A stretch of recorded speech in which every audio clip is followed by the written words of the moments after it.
welcome to another interview with Laura from Worditude. I am speaking to Janine Coombes today, and she is a marketing coach for personal brands. Welcome, Janine. And my very first question is that what you started as when you first became self-employed? No.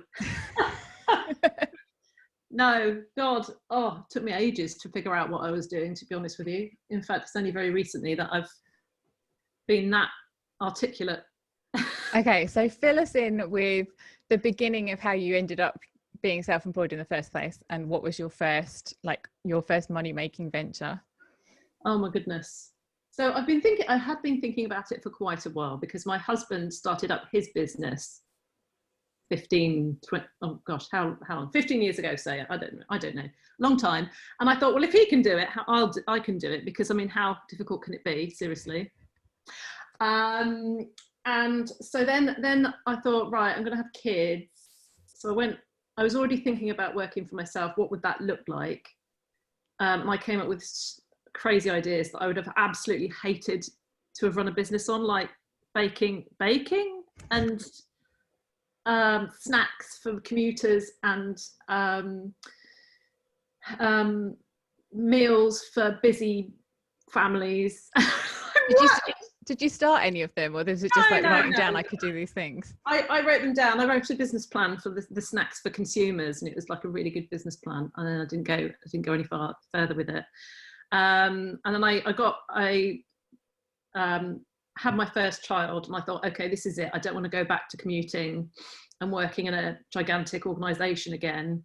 And I thought, right, okay.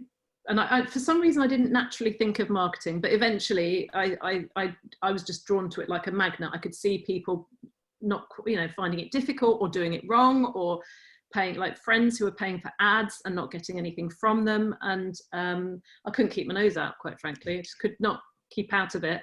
And I started doing sort of free advice, which was very frustrating, because people don't bloody listen if you don't. Can I swear? They don't pay for it. Yeah, go for it. They're swearing now. Bloody, it just doesn't get much stronger than that. I was going to say, that's quite tame by my standards, so you're okay there. Oh dear. And then I did some freelancing, and I was doing social media management and blog writing. I mean, I am not built for that at all. That's not my natural skill set in the slightest. And I thought, right, this is it. I'm going to have to just set up my own thing. But it was not marketing coach for personal brands. It was like, what the hell am I? So there was sort of quite a long period of, I don't want to do any delivery of stuff for people. I want to be some sort of consultant, and who am I targeting? And I was doing delivering like workshop. I did this gigantic workshop one week, and then the next week I'd be doing one-on-one with a small business owner, and the next week I'd be pitching to a local bathroom showroom, and it was just all over the place. How long do you think it took you from sort of first knowing marketing was the area you wanted to be in, to getting this clear on, this is the thing that I do? Gosh, 2 years, maybe even more. Years. Yeah. That's I'm sort of nodding, going, yeah, like it's so similar to my own story of like, what is it I could possibly do so I can work for myself? I'll build websites, because like people build websites for money, even though there's no way, I wasn't good at it. I didn't enjoy doing it.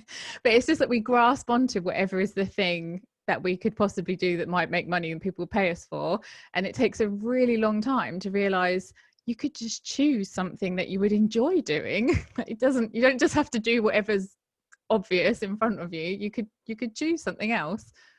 Yeah, I just feel like, absolutely, it's got to be enjoyable, hasn't it? What's the blinking point if you're not going to enjoy it? I just feel like I could not have sped that process up.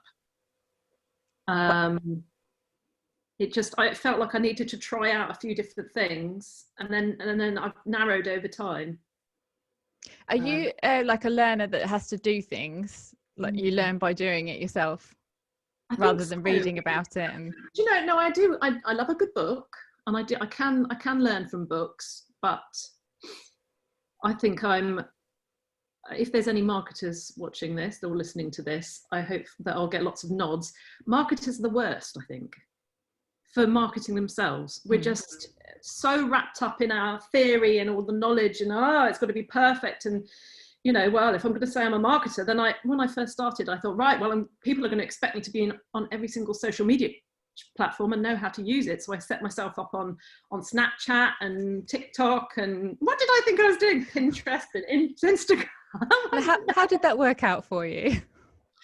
I think I probably have about 5 followers on Pinterest and like no followers on. I've got a couple of friends on Snapchat, but they're good for the filters, aren't they? I've never. I don't think I've ever been on Snapchat ever. It's worth it for the filters. Is it okay? And I don't think I've ever looked at it. In fact, I think I saw my first TikTok the other day because my dad showed me, because he's got into it. That's bad, isn't it? I know. I just can't go. I have a very, very finite amount of creative energy for social media, and I channel 99% of it into LinkedIn. So what do you do on LinkedIn at the moment? I'm mainly just posting. I am about to unleash a few stories. So I have tinkered with stories because that's very new on LinkedIn. But yeah, it's mainly posting and repurposing blogs and the odd video, but everything, you know, articles, slideshare. I'm just going to throw in jargon now to make myself. Right, I'll just nod and go, yeah, I haven't been on LinkedIn for about 6 months, but that all sounds really good. Yeah, I have to say, text posts, well-worded text posts are still getting very good coverage for me. Very good engagement is the word. That's nice. You don't have to think of a good image to go with it. You can just say what you want to say. You just, yeah, and once you're getting into a rhythm of it, I sort of don't have to overthink about how to write an engaging post. It just flows out, and it's very, very easy now. So how much of your working time, because I agree, like people working marketing are always the worst at marketing their own business. How much of your working time is split between like working for clients and marketing yourself? I have to say, I am happy to say that most of it is working on my own business. I have plenty of time to create my own content and strategize and plan for what I'm going to do next year, and I'm creating a DIY course, for instance. So yeah, the majority of the time I spend on my own stuff.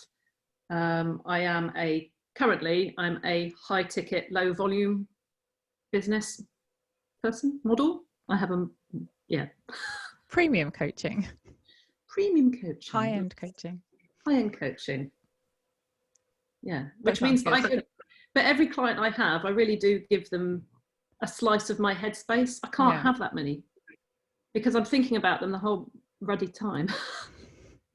That's how I think about clients. There's like a certain charge that's rent for my headspace, because once I've taken you on, there's no room for somebody else. So even if it's like a relatively small job, you're going to be occupying my mind for that month. And it's, you can't just turn it off, can you? You can't resist like researching them and looking at what they're doing and coming up with ideas. Yeah, exactly. Yeah. It doesn't matter how much they're paying. It's like, it sounds like you enjoy doing your own marketing though. I do. Now you get into your rhythm, don't you? And then it becomes more and more enjoyable, and then you sort of know what you're doing, and then you get some momentum, and then it's, you know, it's easier. Have you managed to let go of that, like feeling that it needs to be perfect because you work in marketing? Elements of it. So I thought, you know, like 6 months ago, I thought, I'm totally over the perfectionism. I can just launch something and it's imperfect. And then it creeps in other ways. Like I had somebody designing a lead magnet for me, and I must have been so annoying as the client. I was like, can you just, no, but this needs to be like, can you just give me the template? And you did it yourself. I did a lot of Janining. Because you want it to look a particular way, and if you've got a very strong image in your head of how it's going to look, and then you people are the hardest people to work with. Annoying. I'm a really annoying client. I'm really easy for graphic stuff because I've got like that part of my imagination doesn't exist. So I've got like nothing, anything you show me, I'm going to go, wow, that's amazing. How did you make that come out of nothing? Because I've got no ability to imagine what it might look like. So low. I've got a high opinion of, I know that I'm not a designer in the slightest. However, because I've had the corporate experience, I kind of feel like I have a good opinion of what things should look like, which is probably nonsense and just arrogance. But I like the confidence. It's confidence. That's what it is. What was your corporate background? I used to work in big companies. The last corporate role that I had was in EE. Doing? I was in the loyalty and retention department. So marketing was a fairly logical thing for you to go into. Oh yeah, no, it's all marketing. It was all marketing right from the last year of uni. It was a business degree. The last year I did was all marketing, and then I got went away for a year, if you want to know about that. And then I got, you know, a marketing manager. It's marketing, marketing, marketing. So it's marketing's in my bones. You had like some prestigious brands under your belt that you'd worked with before, apart from EE, because I remember seeing them and thinking, oh wow, like imagine I worked for one person before I left the corporate world. I mean, it was a brand people would recognize, but there was one of them, and I felt like that was just leaving behind one name. It felt really difficult to explain to friends and family, like now you just have this tiny little business that nobody's ever heard of.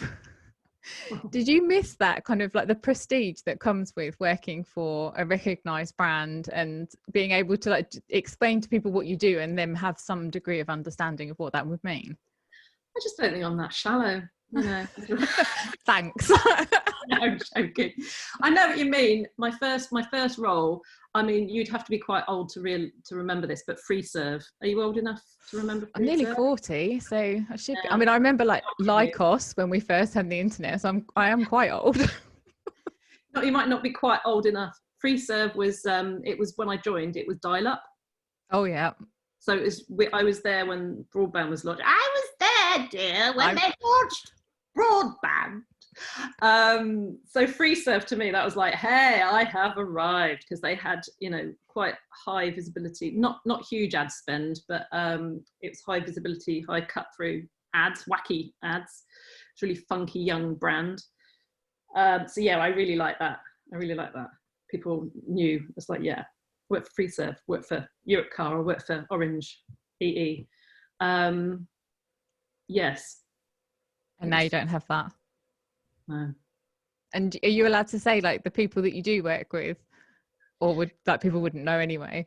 They're small brands, they're personal brands. So I don't like telling people unless they have specifically given me permission. Do you know what I mean? Yeah. You don't want to name drop unless, yeah. So you just have to look on LinkedIn. Some nice people have left me testimonials on LinkedIn. So if you want to. The people in your circle know who they are, but maybe like you're just. And do you miss that, being able to like communicate that with your personal circle, your friends and family? No, I mean, you know, I don't have that many friends, so it's, you know, there's not. I'm not going to get a straight answer out of you all afternoon, am I? I'm sorry, I'm slippery as a slug. Should be a politician. No, I don't mind that. Do you know, although the brands have been recognisable, none of my close friends or family have really understood what I do, because when I first started in marketing, everybody assumed I was in advertising, which I wasn't. And now you say marketing and people think you're a social media manager. It's just like, no, I do the strategy side of things and the positioning and maybe a bit of messaging. I mean, marketing to me, which is what we were taught in uni, is, you know, if you want to talk about tactics, it's product, price, place, promotion, and the promotion is where all the tactics sit, the communications side of things. So it's like, well, and it used to perplex me. I get it now because the comms is what you see, isn't it? You see an advert, you see you receive an email, you see a blog post, you see somebody on social media, and you think that is the entirety of marketing. When you work with your clients, you kind of take it right back to that basic broad understanding of marketing and go from there. Yeah, I mean, they do have to have a bit of a leap of faith with me. You're making me think I need to update my my messaging on my website. I have that effect on people. I know a really good copywriter that can help you with that. Oh, really? Is her name Laura? In joke. Right. Yes, so they do it.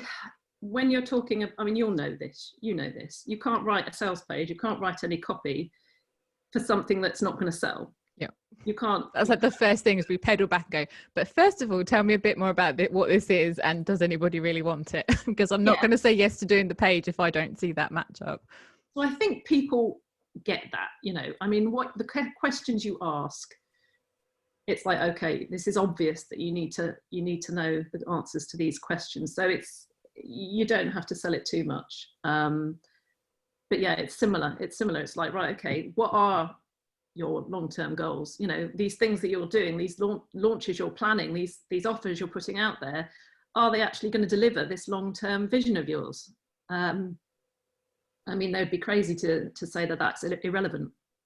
And how do they react to you taking them back? Like, that seems quite a confrontational or challenging exercise to say, well, you know, you've got this amazing year planned, but let me just zoom out a little bit and see whether you're even heading in the right direction. I do it very tactfully, and what I tell you what I do now is, when I have a new client, I get them to fill out quite a comprehensive pre-starter questionnaire, which digs into all sorts of things like that, a little bit of mindset as well, where they are in mindset, just to know what I'm dealing with, and for the first session to go as smoothly as possible and as efficiently as possible. So that does set the scene quite nicely, because they know the kinds of topics I'm going to be delving into. I've got a client at the moment, she keeps saying, gosh, there's a lot to this marketing thing, isn't there? Because I'm talking about values and, you know, long-term goals, and yeah, I love it when clients just relax into it and just let me do my thing. That's the stuff that's going to have like a longer lasting impact. You know, you can do a quick fix and get instant results that look impressive, but what you're doing there is setting the foundation so that even long after they've stopped working with you, and once they've learned how to do that stuff, I guess they can do it themselves. They might want to work with you forever, obviously. Oh, obviously they probably will do, because I'm just so fab. But no, that is the ideal. Would be, they're like, I see how it all pieces together, and they take that as a skill to use forever, and they get it, and they understand how it all fits together, and they don't make any of the sort of easy to make mistakes ever again, which is easier said than done, because I make those mistakes. I was just about to say, do you do this, like, are you really rigorous with how often you do these exercises for your own business? Oh dear. Don't ask me that. Sorry. That's a horrible question. No, it's easier said than done, and the amount of conversations I've had over the last few years with business owners, where it's like the cobbler's shoes. You know, if you're a copywriter, you don't necessarily write your own copy as rigorously as you would do for your clients. My website's literally never up to date, like not ever. Yeah, and if you're a marketer, it's like you preach all this stuff that's best practice, and then you fall into the same traps yourself. And you're like, oh no, I just told a client not to do that the other day, and I've done it myself. Part of what they get from investing in you is that commitment to create the time and space to do it, isn't it? And that's what, like, we don't have that, because we think, well, I already know how to do this, so I don't need to pay someone else to show me. But maybe we do need to pay someone else to just go, like, today is the day that you're doing this, like sit down and just do it today. And if we gave someone else money to make it happen on that day, then we definitely commit to doing it and get it done, wouldn't we? There's a group, we could do a group where we just sit down for one day and get our own marketing sorted out. Yeah.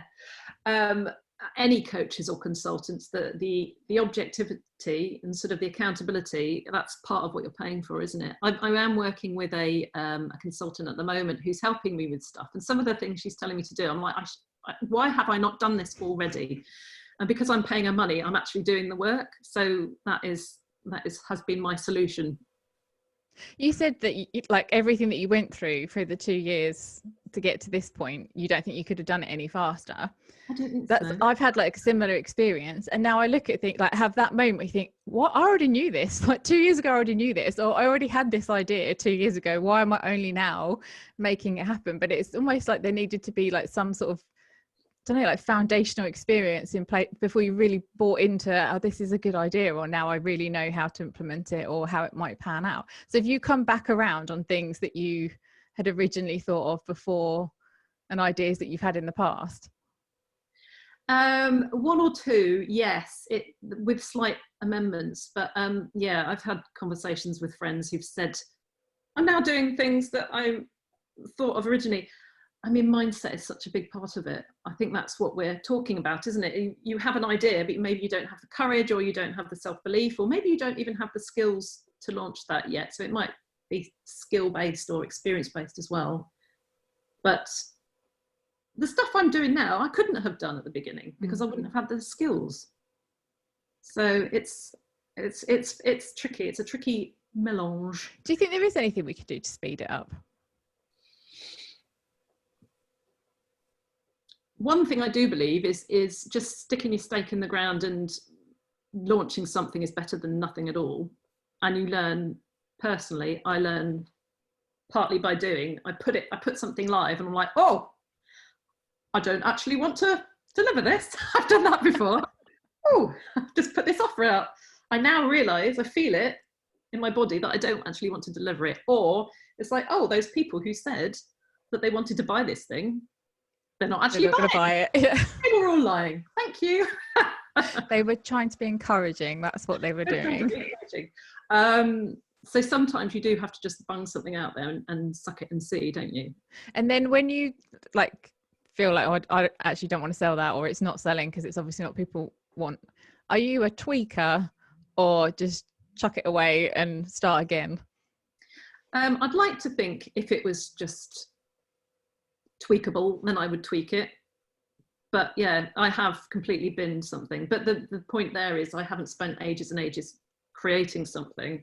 It's not like I built out a whole course and spent hours and hours and hours doing all the content for it and then launched it and then decided to bin it. It's more just like, you know, if there's a wait list for this thing, here are the bare bones. And then if it didn't fly, or if I felt like I didn't want to deliver it, then it's not, I haven't lost much by binning it. So you hadn't created it, you were like pre-selling it first just to test the water. Yeah. Very smart.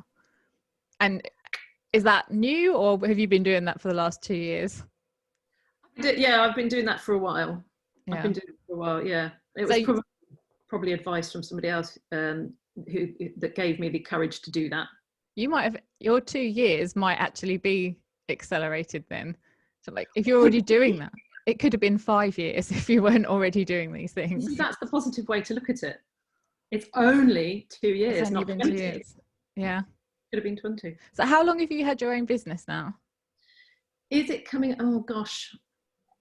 Why is it so difficult to remember? I think I'm coming up to 3 years since I registered my business. And how long since you left your job? Oh, well, that was longer because that was coming up to 10 years, because I had a bit of, you know, looking after my very young children and thinking about baking for commuters. It's all right. I'm allowed to laugh because I did lots of really like ridiculous things that would make money. So desperate, like in this freelance mindset of I've just got to make any pennies. Where can I get the pennies? Yeah. And I look at that and think, I'm flipping it. What a waste of time. That was probably 2 or 3 years of my life I didn't need to spend scratching around, and I could have been getting on with it.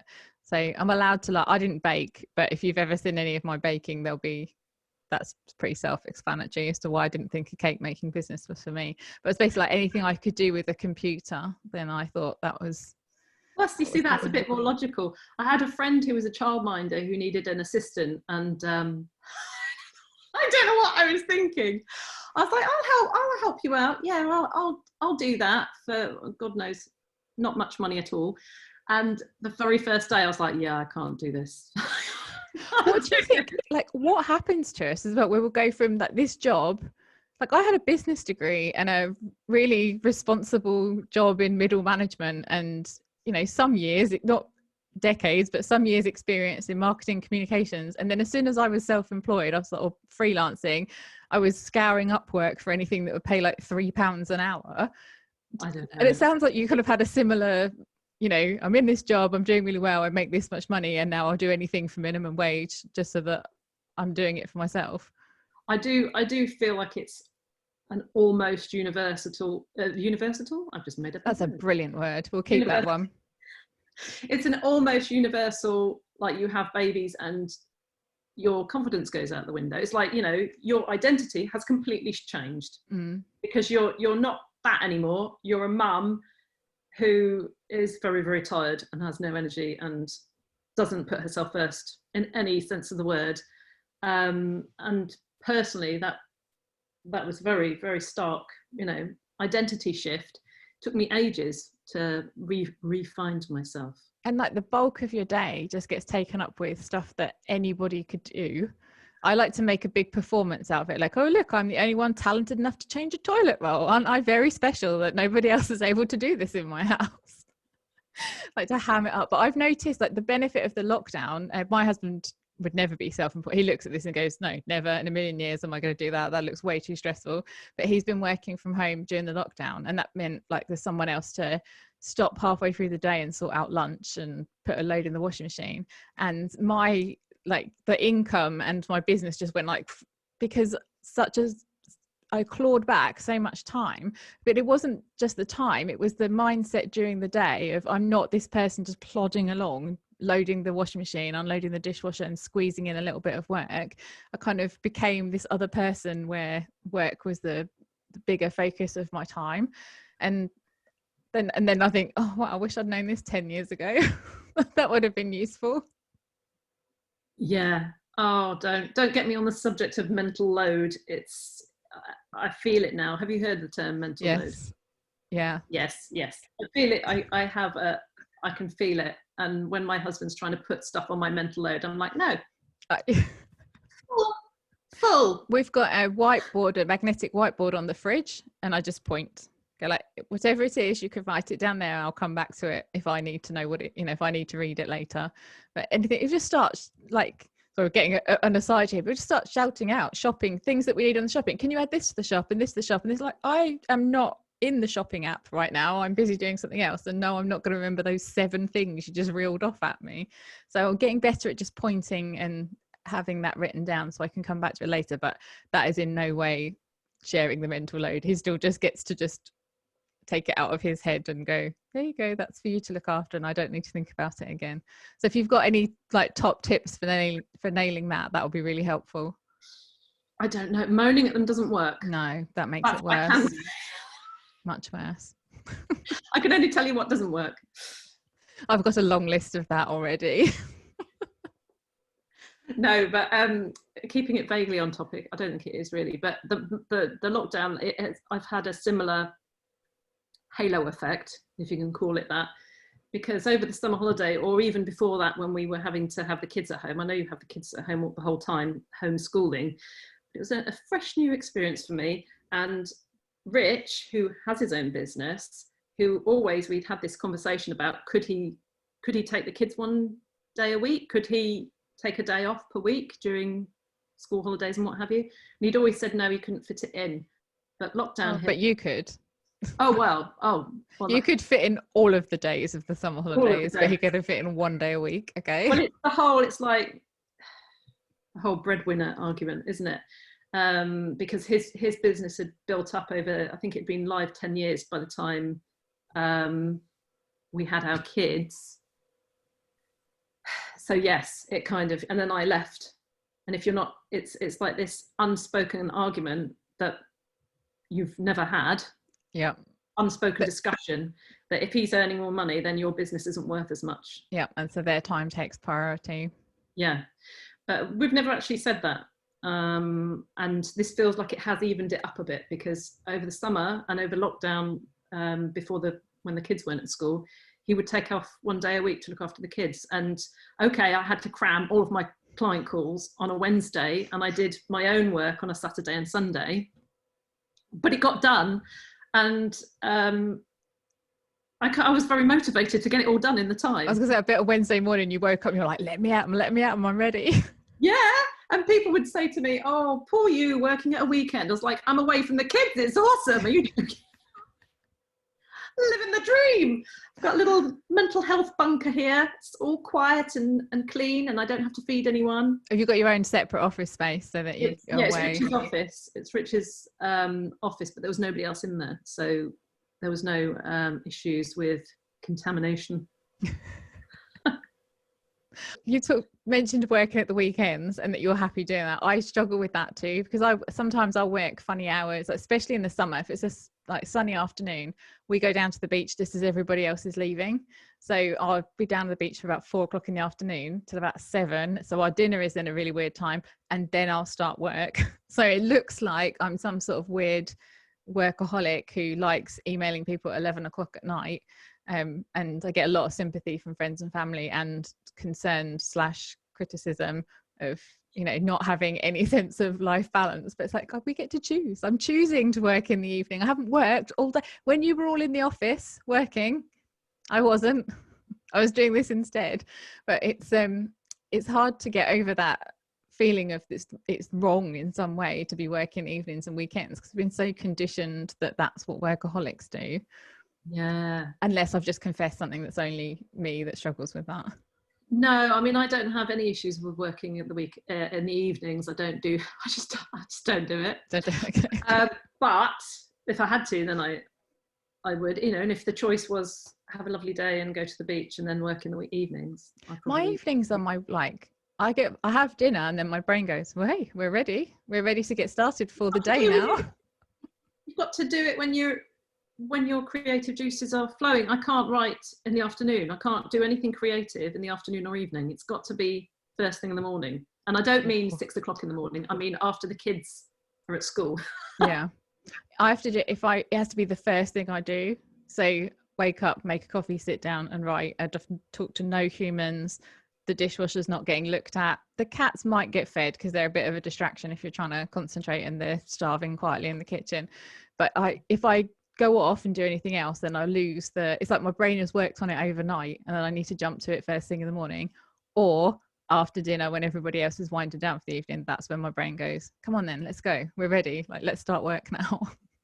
Well, that's brilliant that you found a rhythm, didn't you? It's great. It's just not very compatible with sleep or like living a life around. At the moment it doesn't matter because we can't go out and see people anyway, and you know, we weren't, even when we were allowed out, we didn't go because it was so busy out there with all of the other humans trying to enjoy themselves. It was safest to stay at home. So my erratic hours have not been as much of an issue this year, but when we get back to some semblance of normal life, I'd like to try and realign so that I'm awake at the same time as people I like, so I can see them. Yeah, would be nice. So the homeschooling experience hasn't made you decide, oh, this is for me, we could do this every day? No. What was it like trying to fit in having a business? And you had like no notice really that was going to happen either, did you? No, it was awful. It was awful. It lasted about a week the kids wouldn't listen to me, as they wouldn't respect my authority as you're their mum. Yeah, because it was like, Mummy, I hate this. My daughter was like, one day, it was probably like the second day, and I wanted her to do some maths that the school had set. She's like, I'd rather look at poo. I'd rather look at poo than do any more maths. And I was like, seriously, is this what you say to your teacher? Which is not, you know, there's no point in logically arguing. How old is she? She was 6 at the time. She's now 7. I think that's quite a reasonable response to maths when you're 6. Yeah, rather look at poo. But yes, it didn't last long, and every day ended in tears. Like, you know, not just your me. tears. Yeah, mainly mine. Yeah. And what happened to your work? So the solution was very, very quickly, Rich would take them on a Wednesday and I'd work like a dervish on a Wednesday and do my client calls, and Saturday and Sunday I'd go into the office, which was flipping lovely. And you didn't get like a drop off in clients? No. My clients, generally speaking, they weren't directly affected. 1 or 2 maybe, but no, the demand didn't drop off. That's good. That's like the initial panic. I had some where like, you know, day one of the announcement, and then there was like people dropping off in panic, and then a week later, could I come back? Yeah. I've changed my mind. I feel a bit calmer now. Yes, there's a bit of a knee jerk, like, what's this mean? You know, how will this all play out? So it's natural that people would have a bit of a reaction to it.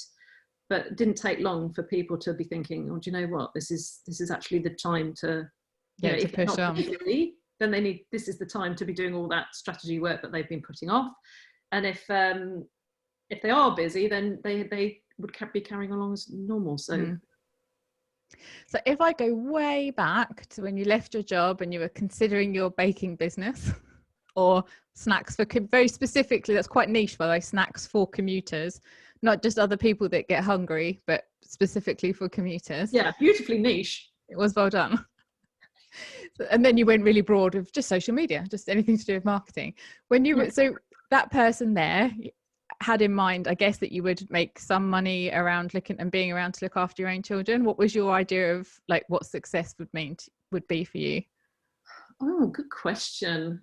I think that might have been the thought process. I have given up this full-time job in London with, you know, 2-3 hour round trip commute. So, you know, it's almost like going the opposite. I don't really want, if I don't have to, I don't really want to put my kids in childcare at all. Quite frankly, it's just a complete energy suck, isn't it? Looking for childcare providers. So I thought I just won't bother. But yeah, I think I had the idea that I ideally wouldn't put them in childcare. I feel like it was laziness on my part for just not wanting to look for childcare providers. So winning to you was just like being at home to look after the kids, and you needed to make some money for income, or something to do because you didn't want to get bored. Yeah, it was more the wanting to use my brain. That's where it came from. It was like, okay, love my kids and everything, but I'm going a bit mad here. I want to use my brain, and then, you know, I just, like I said, I just can't keep my nose out of other people's problems. Apparently, their marketing problems.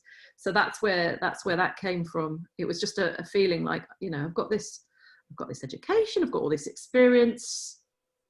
I wanted to get going something with it earlier than, in an ideal world, I would have just not worried about it for 5 years. But it started, little voices in my head started chattering.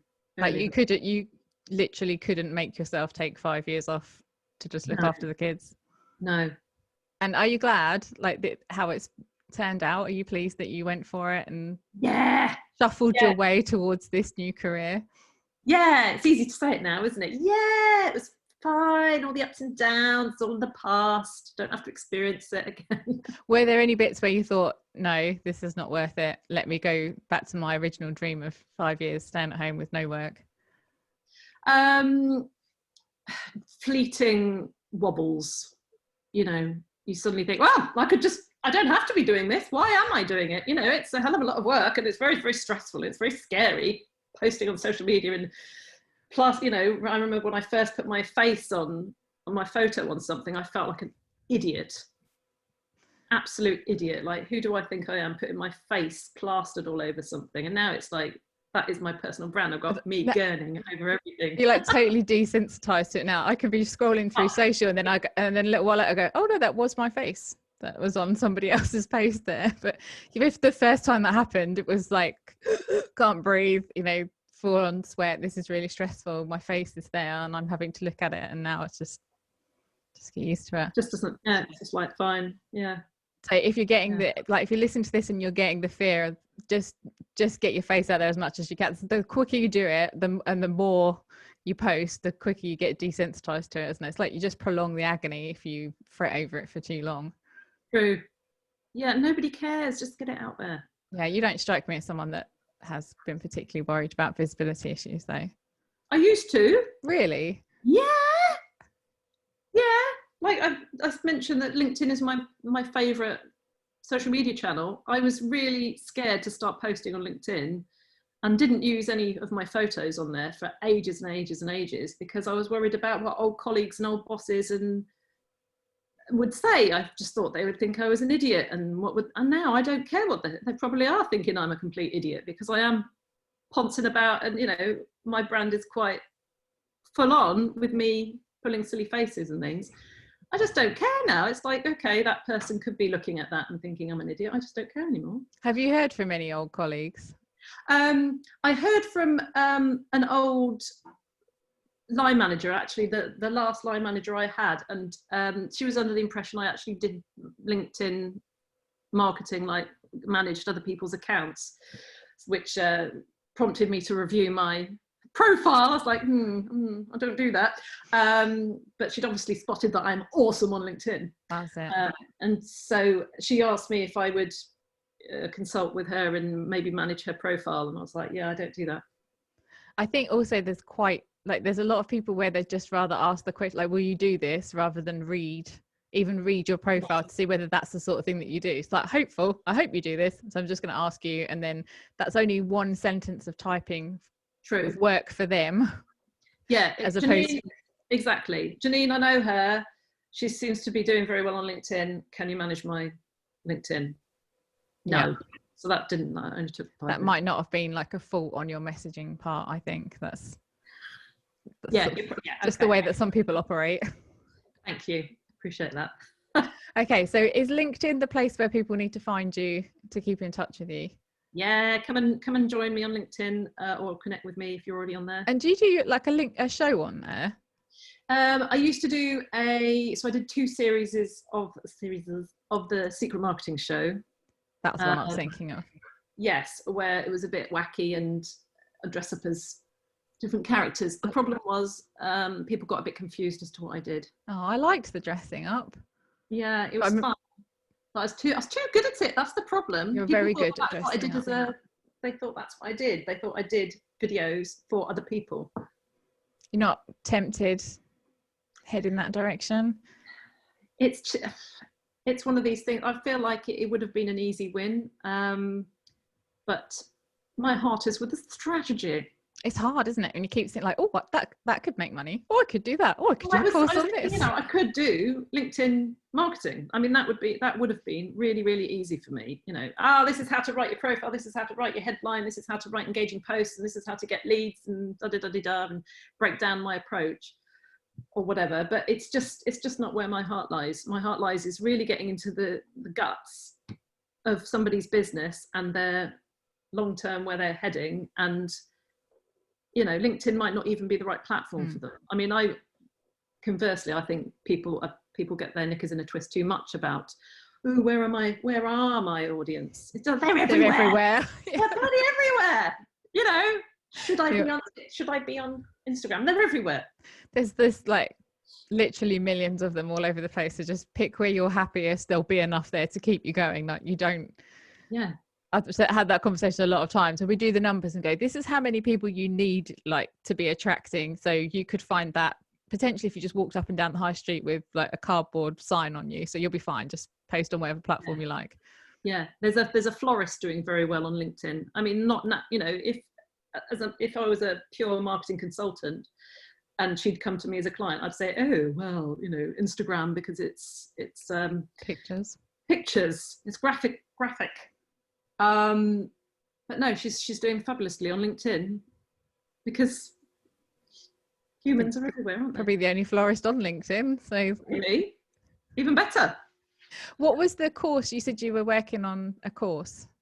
I am. It's not quite ready to. I wish I had the link so I could promote myself. Well, you've got enough time that I can put the link in the notes when this is done. Oh, that's a good deadline, isn't it? You've got ages because it'll be weeks before this one comes out. Okay. It's called Package Up Your Services. Love it. Or maybe Package Up Your Service. And is that to stop? Is like to go from bespoke quoting to this is what you've got? Yeah, I see a lot of. I think it's one of the most used words of small service-based business owners. Bespoke. And I think it feels like, I do a tailored approach. It's a purely bespoke service and it's tailored to you. And it feels like you're doing a really, really good job of high quality customer service and you're listening. But to the customer, it's hard to grab onto, isn't it? It's hard. It always sounds like a kitchen. I don't think I've ever got over bespoke meaning it fits your kitchen. That's because that's where I just hear it all the time, is your bespoke custom built kitchen. And it just sounds like to me it sounds like expensive because we're reinventing the wheel like over and over again with every client, whereas the core of what you do is going to be the same every time, isn't it? Like yeah that was for me when I was first taking on one-to-one copywriting clients. The key was to figure out which elements are the same every time, so I could have some kind of a system and some templates. The questionnaire was the same, and I used the information in the same way. So to create like a package and to systematize it like that, and find out what are the, you know, people would only, I didn't need to do bespoke stuff. People only ever came for two things: their website needed updating, or they were launching something new. So it was really easy to package that up. But I can imagine for other people, you know, if you don't have that consistency of requests, it's much harder to figure out how to package up what you're doing. But you can't really give that away now, can you? Because it's all going to be in the course. Yeah, I mean, but it's exactly what you're talking about. I mean, another copywriter could easily say, I couldn't possibly, because every client is different. But there are things you can offer. You can break down, like you say, what are the three most frequently quotable things? Give them a ballpark. You know, you can always adapt when you actually get somebody on the phone. It's all about a hook, isn't it? Get them interested, have something really, really, really clear so they see the value and they understand what you do. And once they're on the phone, you can give them that bespoke approach. You can tailor it to them. I mean, there's I'm not saying don't tailor the approach to but you start with something that's like the core way that you do it for most clients, and then you tailor it a little bit. Exactly. I like it. Okay, well, I'll make sure the link to that is somewhere around in the text that accompanies this video, so that it's easy to find. Thank you. And thank you so much for and people find you on LinkedIn. That's the right place to find you. Yes. That's where you'll be hanging out. Okay, and I'll make sure the links to LinkedIn and your website and everything's on there as well. Thank you so much for your time today. It has been it's been a really enjoyable stroll through an amble through your experience of considering making snacks for commuters, but then, I mean, you went as far as a business plan with that as well, so that was quite committed. And then coming over to this instead. I love it. Thank God I realised what I was getting myself into. Did the business plan, like, that was it? Once you wrote it down and you looked at it, is that when you realised this is not for me? Oh, I can't really remember the moment. But it must have been like, actually, do I want to source the ingredients, and where am I going to, you know, no, I don't want to be baking this stuff myself. And the whole question of being flexible around the kids, it would have been completely inflexible. Yes, that's interesting actually, because a lot of times we think if we're self-employed, then that's instant flexibility, and it really is not. Because you know, you're still going to have to be around at certain times for your clients, or you know, to create your products or whatever it is that you need to do. Okay, right, stop rambling. So thank you so much for your time, Janine, and I'll put all the links so that people can keep following you. And last thing before I go, I'm really loving the jumper. Can we just... Thank you. That's very beautiful. Where's that from? I think this was an Oasis one. Very nice. I've got a keen eye for jumpers, so I'm quite jealous. Thank you very much for talking to us today. Thank you so much for having me.